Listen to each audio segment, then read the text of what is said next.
Hello and welcome to another Tabletop Games Blog Saturday review. The band of brave adventurers had finally arrived back in our town. They had returned jubilantly after clearing the local dungeons of the many monsters that had lurked in the deep caverns and tunnels. We celebrated with them because we no longer faced the threat of attacks. Not only that, now that the dungeons were clear of all dangers, we were able to scour them for treasure. The only problem was how to divide the riches we would find. It was clear there was going to be a lot of Loot Dispute by Jeffrey D. Allers from Gold Seal Games. The introductory story sets the scene. You take on the role of one of the townsfolk who collate the treasures of each of the various dungeons and then have to find a way to split them amongst yourselves. That's easier said than done though. It's not simply a matter of collecting the most valuable loot. You have to choose the loot based on what the merchants back in the town are looking for. Only the player who comes back with the best combination of loot to fulfill the needs of the merchants is going to win. Loot Dispute is an I Cut You Choose, also known as an I Split You Choose card game, played over 5 rounds. At the beginning of each round, a certain number of loot cards is laid out in a specific pattern, dictated by the relevant dungeon card active for that round. The patterns are not neat grids, but jagged layouts that leave a few cards dangling off on different sides. All you have to do on your turn is divide the loot along a straight line and stake your claim on one of the resulting groups of loot cards. So the first player divides a single group of loot into 2, choosing one of them. The second player divides one of those 2 groups into another 2, ending up with a total of 3 groups of loot cards, claiming one of the 2 resulting from their split. The third player divides one of the 3 loot groups into 2 as well, giving you 4 groups. If you divide a group of loot cards that was previously claimed by another player, you return their character back to them. When the round comes back to you and your character is still on the loot group you claimed on your previous turn, you take all the loot cards and lay them out in front of you, grouped by color. You also take your character back and are now out of this round of loot splitting. The round keeps going until everyone has successfully claimed a group of loot cards. You do this a total of 5 times, and then the game is over and you score up your points.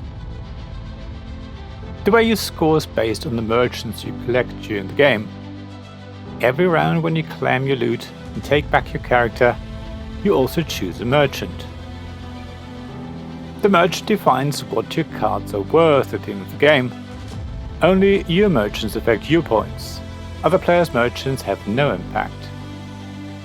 The scoring is a real point salad. You can score for sets of different colors, sets of different numbers of cards, for each pair of 2 differently colored cards, and a lot more. Some of the types of scoring work against one another, so you have to try and stay focused and not get distracted by the many scoring opportunities. You want to try and make sure your merchants synergize as much as possible.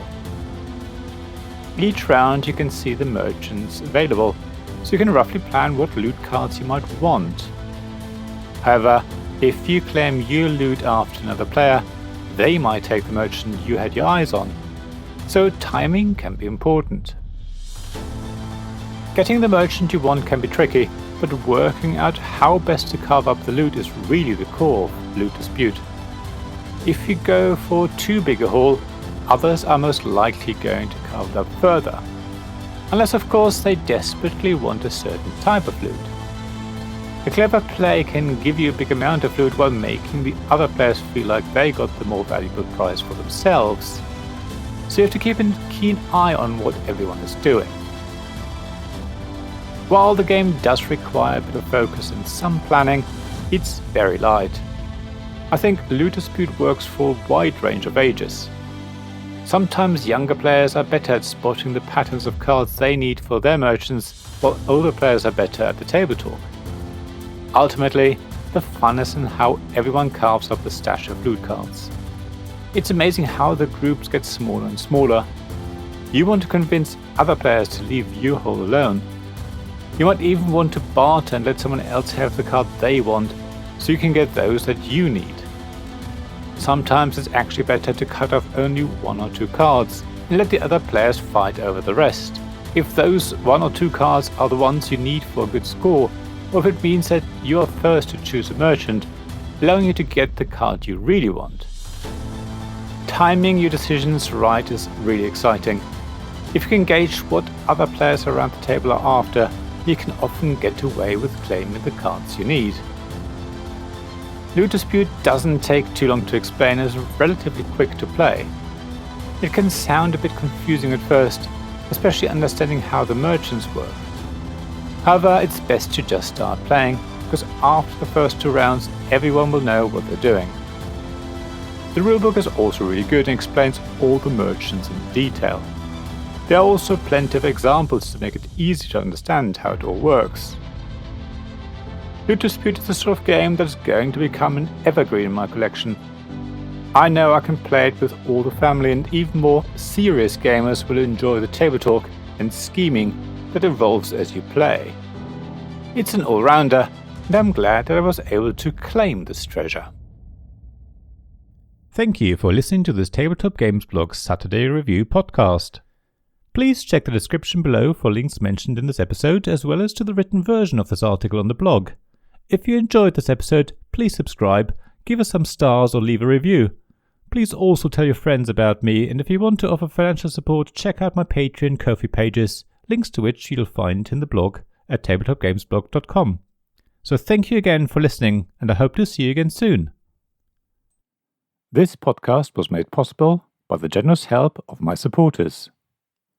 Royal Patron Sean Newman, Magic Champion John Risley, Castle Guards David Miller and James Naylor, Dice Masters Alex Bardi, Paul Grogan and Robin Kay, and Shining Lights Jacob Davis, Gavin Jones, Sarah Reed and Richard Simpson.